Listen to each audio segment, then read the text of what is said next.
পাঠাওয়ের প্রত্যেকটা ট্রিপই আমি দেখতেছি যে লসের খাতায় যাচ্ছে, কোনোটাই লাভের খাতায় আসতেছে না।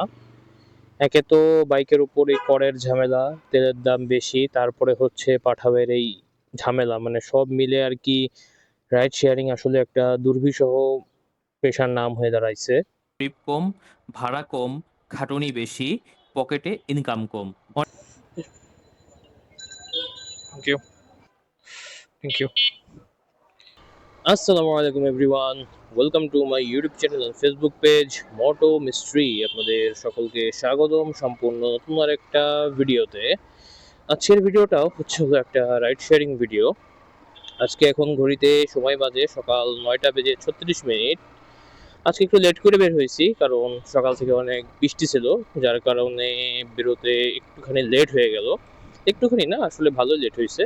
সো আর বেশি কথা না বাড়াই, চলুন দেখে নেওয়া যাক আজকে আমরা সারাদিনে কত টাকা ইনকাম করতে পারি এবং সারাদিনে আমাদের কত টাকা খরচ হয়, প্লাস হচ্ছে কয়টা ট্রিপ দিতে পারি এবং কত কিলোমিটার বাইক চালানো লাগে। সো আর বেশি কথা না বাড়াই, চলুন শুরু করা যাক আজকের ভিডিও।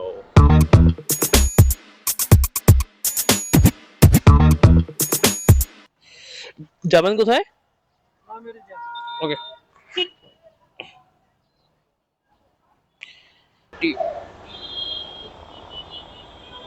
Thank you. আলহামদুলিল্লাহ কমপ্লিট করলাম আমরা আজকের দিনের প্রথম ট্রিপটা নিয়েছিলাম সকাল 9টা বেজে 58 মিনিটে। এখন হচ্ছে হলো সকাল 10টা বেজে 15 মিনিট এবং ট্রিপটা ছিল 2.84 কিলোর, ভাড়া এসেছিল 93 টাকা। আর আমরা এসেছিলাম হলো কসাইবাড়ি রেলগেট থেকে। আর এই জায়গাটার নাম হচ্ছে হলো লা মেরিডিয়ান এবং ইনি যতদূর সম্ভব একজন চাইনিজ হচ্ছে ফরেনার।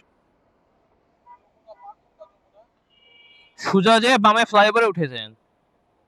হ্যাঁ, ফ্লাইওভার থেকে নেমে সোজা গেলেই হাতের বামে। আচ্ছা, যাই হোক, উনি একটা অ্যাড্রেস জিজ্ঞেস করতে চাইছিল। সো এটাই ছিল ট্রিপের ডিটেলস। এখন হচ্ছে গাড়িতে তেল নাই, তেল নিতে হবে, এরপরে দেখা যাক আমরা নেক্সট ট্রিপ আবার কখন পাই। যাবেন জন্য কোথায় ভাই? টার্মিনাল, মহাখালী বাস টার্মিনাল না? আচ্ছা আচ্ছা।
আচ্ছা ভাই, ঘড়ির কাঁটায় এখন সময় 10টা বেজে 40 মিনিট। আর ট্রিপটা আমি নিয়েছিলাম 10টা বেজে 16 মিনিটে। মোট 19 মিনিট 48 সেকেন্ড লাগছে ট্রিপটা কমপ্লিট করতে। দূরত্ব ছিল 7.48 কিলো, ভাড়া এসেছিল 166 টাকা 84 পয়সা। বাট আমি ক্যাশ কালেক্ট করেছি 152 টাকা 13 পয়সা, কারণ বাকিটা যাত্রীর ডিসকাউন্ট ছিল। ট্রিপটা নিয়েছিলাম খিলক্ষেত থেকে, আসলাম হলো মহাখালী।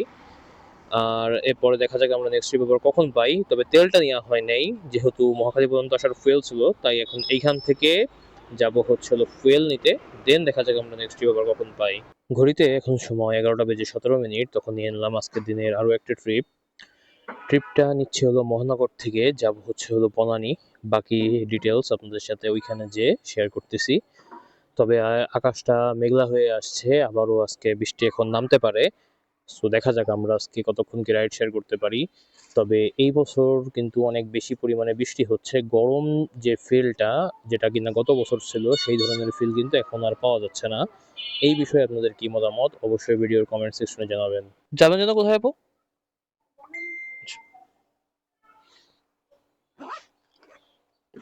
আলহামদুলিল্লাহ কমপ্লিট করলাম আমরা আজকের দিনের আরও একটা ট্রিপ। যেমনটা বলেছিলাম, ট্রিপটা আমি নিয়েছিলাম হলো মহানগর প্রকল্প থেকে, আসলাম হলো বনানী। টোটাল দূরত্ব 5.70 কিলো। ভাড়া এসেছিল 129 টাকা। যাত্রী কোনো ডিসকাউন্ট ছিল না এবং পাঠাওয়ের নেট কমিশন কেটেছে 19 টাকা 49 পয়সা। সুতরাং এই ট্রিপ থেকে টোটাল আর্নিং দাঁড়ালো 110 টাকা 44 পয়সা। ঘড়িতে সময় যখন 12:32 আমরা নিয়ে নিলাম আমাদের আজকের দিনের আরও একটা ট্রিপটা আমরা নিচ্ছি হচ্ছে পূর্ব রামপুরা থেকে। যাব হচ্ছে হলো মতিঝিল। আর বাকি যে ভাড়ার ডিটেলস সেটা হচ্ছে আপনাদেরকে ট্রিপটা কমপ্লিট করার পরে শেষ করতেছি। বনানীতে লাস্ট ট্রিপটা দেওয়ার পরে, ওখানে এই টাইমে সাধারণত কোনো ট্রিপ থাকে না, তবু একটা ট্রিপ পাইছিলাম, বাট সেটা যাওয়ার মতো না। এর পরবর্তীতে ওইখান থেকে আসলাম হলো বনশ্রীর পাশেই হচ্ছে পূর্ব রামপুরা, মানে এই যে বিল্ডিংটা দেখতেছেন, এই বিল্ডিং এর ঠিক পরবর্তী যে রাস্তাটা, ওটাই হচ্ছে বনশ্রী। সো এইখান থেকে হচ্ছে একটা ট্রিপ নিলাম। এখন দেখা যাক এই ট্রিপটা কমপ্লিট করতে আমাদের কত সময় লাগে। যাবেন যেন কোথায়?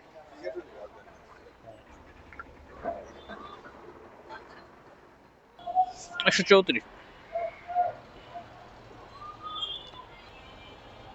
Thank you. ঘড়িতে সময় এখন 1:14 কমপ্লিট করলাম আজকের দিনের আরও একটা ট্রিপটা নিয়েছিলাম, যেমনটা বুঝলাম পূর্ব রামপুরা থেকে আসলাম হলো টিকাতলি। দূরত্ব 6.67 কিলো। ভাড়া এসেছিল 146 টাকা। যাত্রীর ডিসকাউন্ট ছিল 14 টাকা। পাঠায় নেট কমিশন কাটছে 22 টাকা 01 পয়সা। সুতরাং এই ট্রিপ থেকে আমার টোটাল আর্নিং দাঁড়ালো 124 টাকা 70 পয়সা, যেটা কিনা লস। দেখি একটা নতুন ট্রিপ আছে, এটা যাওয়া যায় কিনা।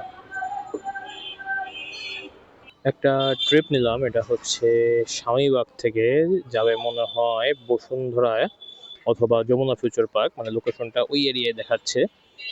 এখন যাই, আগে ট্রিপটা কমপ্লিট করি, তারপর আপনাদেরকে ডিটেল জানাচ্ছি। প্লাস হচ্ছে হলো ট্রিপটা একটু লস করে নেওয়া, কারণ এইখান থেকে যদি ট্রিপ পাওয়া যায় যেগুলো, সেগুলো সব বেশিরভাগই হচ্ছে পুরন ঢাকার ট্রিপ। এখন পুরন ঢাকার ভিতরে ঢুকলে যত কম ডিস্টেন্সে হোক না কেন প্রচুর পরিমাণে তেল যায়, কারণ হচ্ছে ওখানে অনেক জ্যাম। যার কারণে ওই দিকে গেলে এখন ওই দিক থেকে ভালো ভালো ট্রিপ পাওয়া যায়, যার কারণে লস করে হলেও ট্রিপটা আর কি নেওয়া। সো বাকি ট্রিপটা কমপ্লিট করে আপনাদেরকে জানাচ্ছি এর ডিটেলসগুলো। যাবেন কোথায় আপু?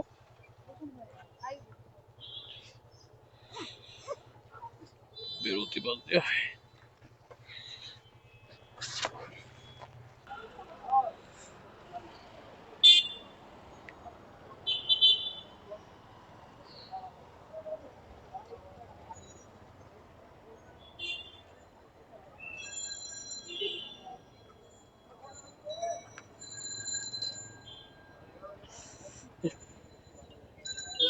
Thank you. আলহামদুলিল্লাহ কমপ্লিট করলাম আজকের দিনের আরও একটা ট্রিপ। এটা যাব না, যেমনটা বলছিলাম যে ট্রিপটা নিয়ে আসলাম স্বামীবাগ থেকে, আসলাম হলো বসুন্ধরা। দূরত্ব 14.75 কিলো। ভাড়া এসেছে 244 টাকা 65 পয়সা, বা এটাকে বলতে পারেন 250 টাকাই। এখন দেখা যাক আমরা নেক্সট ট্রিপ আবার কখন পাই। লাস্ট ট্রিপটা দিয়েছিলাম তো বসুন্ধরায়, সকলেই জানেন। এরপরে আর একটা ট্রিপ নিলাম হচ্ছে মিরপুর 12। দূরত্ব অনুযায়ী ট্রিপের যে ভাড়া আসছে তাতে বোঝা যাচ্ছে যে লসই হবে, কারণ অনেকক্ষণ যাবত বসে আছি, ট্রিপটা পাওয়া যাচ্ছে না, বিধায় হচ্ছে ট্রিপটা নেওয়া। প্লাস ইদানিং পাঠাবের প্রত্যেকটা ট্রিপই আমি দেখতেছি যে লসের খাতায় যাচ্ছে, কোনোটাই লাভের খাতায় আসতেছে না। একে তো বাইকের উপর এই করের ঝামেলা, তেলের দাম বেশি, তারপরে হচ্ছে পাঠাবের এই ঝামেলা, মানে সব মিলে আর কি রাইড শেয়ারিং আসলে একটা দুর্বিষহ পেশার নাম হয়ে দাঁড়াইছে। যাবেন যেন কোথায় বা? আবেশ আবেশ। এখানে হচ্ছে ইয়ে আছে না যে পেট্রোল পাম্প। আলহামদুলিল্লাহ কমপ্লিট করলাম আজকের দিনের আরও একটা ট্রিপটা নিয়েছিলাম বসুন্ধরা থেকে, আসলাম হলো মিরপুর। দূরত্ব এখানে 9.97 কিলো বললেও দূরত্বটা 8 কিলোর মতো ছিল। 8 না, 8.5 কিলো এরকম। আর ভাড়া এসেছিল হচ্ছে 190 টাকা। যাত্রীর ডিসকাউন্ট ছিল 25 টাকা। পাঠায় নেট কমিশন কাটছে 19 টাকা। সুতরাং এই ট্রিপ থেকে আমার টোটাল আর্নিং 171 টাকা 76 পয়সা। যদিও পেমেন্ট এখনো পাইনি, উনি বললো একটু পরে পাঠিয়ে দেবে। এখন দেখা যাক আমরা নেক্সট ট্রিপ আবার কখন পাই। যাবেন যেন কোথায় বা? যাবেন যেন কোথায়? আচ্ছা, আস 133 বা।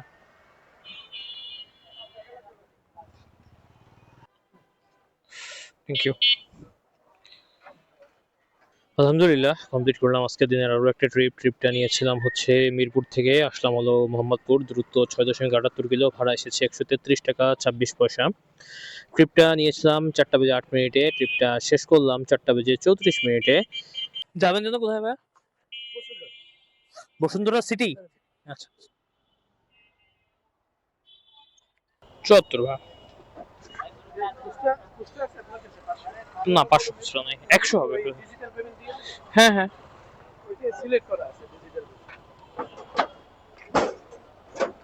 ঘড়ি কাটায় সময় এখন 4টা বেজে 58 মিনিট।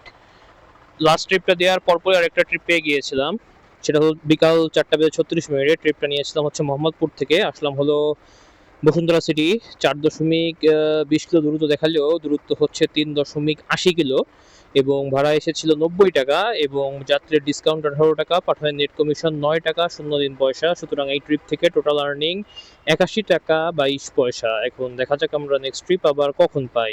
আলহামদুলিল্লাহ কমপ্লিট করলাম আমরা আজকের দিনের আরও একটা ট্রিপটা নিয়েছিলাম হচ্ছে আমরা ধানমন্ডি থেকে, আসলাম হলো বাড্ডা ব্রাক ইউনিভার্সিটির এইখানে। টোটাল দূরত্ব ছিল 7.35 কিলো, ভাড়া এসেছে 158 টাকা 87 পয়সা। ট্রিপটা আমরা নিয়েছিলাম 5টা 15 মিনিটে এবং শেষ করলাম 6টা 7 মিনিটে। তো গাইস, এটাই ছিল আজকের দিনের সম্পূর্ণ ভিডিও। তো চলুন আজকের দিনের যে ভিডিও ডিটেলস সেটা আপনাদের সাথে শেয়ার করা যাক। আজকের দিনে আমি টোটাল বাইক চালিয়েছি প্রায় 65.74 কিলো। এর বিপরীতে আমার ইনকাম হয়েছে প্রায় 1320 টাকা। সমস্ত খরচ বাদ দিলে আজকের হিসাব থেকে প্রায় 1020 টাকার মতো। বর্তমানে রাইড শেয়ারিং যেই পেশা, যেটাকে আমরা পেশা বানাই নিছি, যেটা কিন্তু মূলত আসলে কোনো পেশা নয়, এটা ছিল পার্ট টাইম স্টুডেন্টদের একটা জব। প্লাস হচ্ছে যারা চাকরির পাশাপাশি কিছু একটা করতে চায় বা অফিস যাচ্ছে, যাওয়ার পথে কাউকে নিয়ে গেল এবং আসার পথে কাউকে নিয়ে আসলো, তেল খরচটা উঠলো, এরকম একটা পার্ট টাইম জবকে যেহেতু আমরা এখন পেশা বানিয়ে নিয়েছি, সো এই পেশা থেকে আমাদের এক্সপেকটেশন অনেক। বাট বর্তমান রিয়েলিটি হলো কি জানেন? বর্তমান রিয়েলিটি হলো যে ট্রিপ কম, ভাড়া কম, খাটুনি বেশি, পকেটে ইনকাম কম। অনেকেই আমাকে জিজ্ঞেস করেন যে ভাই আমি একটা কাজ করি, এই কাজটা ছেড়ে রাইড শেয়ারিং এ আসতে যাচ্ছি। তাদের উদ্দেশ্যে ভাই এই ভিডিওর মাধ্যমে আপনাদেরকে একটাই কথা বলবো, ভাই যে কাজে আছে থাকেন, দরকার পড়লে কাজের পাশাপাশি রাইড শেয়ার করেন, কিন্তু কোনো কিছু ছেড়ে এই ফিল্ডে এসেন না। কারণ যখন ইনকামগুলো আসবে না, যখন আপনি হতাশায় ভুগবেন, হ্যাঁ, এখন যদি আমি আপনাকে বলি যে না আসেন কোনো সমস্যা নাই, তখন কিন্তু দিন শেষে আপনার কাছে খারাপ হবো আমি। আবার আমি আপনাদেরকে বোঝাই, আপনারা হয়তো বা ভাবেন যে আমি মানা করতেছি, এটা একটা কারণ হইতে পারে এই যে যেহেতু এখানে ইনকাম বেশি আমি আপনাকে আসতে দিচ্ছি না, আপনার স্বাধীনভাবে ইনকাম করতে পারবেন, আমি আপনাকে মানা করতেছি, নিজের কম্পিটিটর আমি বাড়াইতে চাচ্ছি না। বিষয়টা এরকম না, আমি আপনাদের ভালোর জন্যই বলি। চ্যানেলটা আমি আপনাদের ভালোর জন্যই খুলছি। আপনাদের যে ইনফরমেশনগুলো আমি দিই সেগুলো হচ্ছে অরিজিনাল ইনফরমেশন, যেগুলো সচরাচর আপনি অন্যান্য কোনো রাইড শেয়ারিং রিলেটেড যে চ্যানেল আছে সেসব জায়গায় পাবেন না।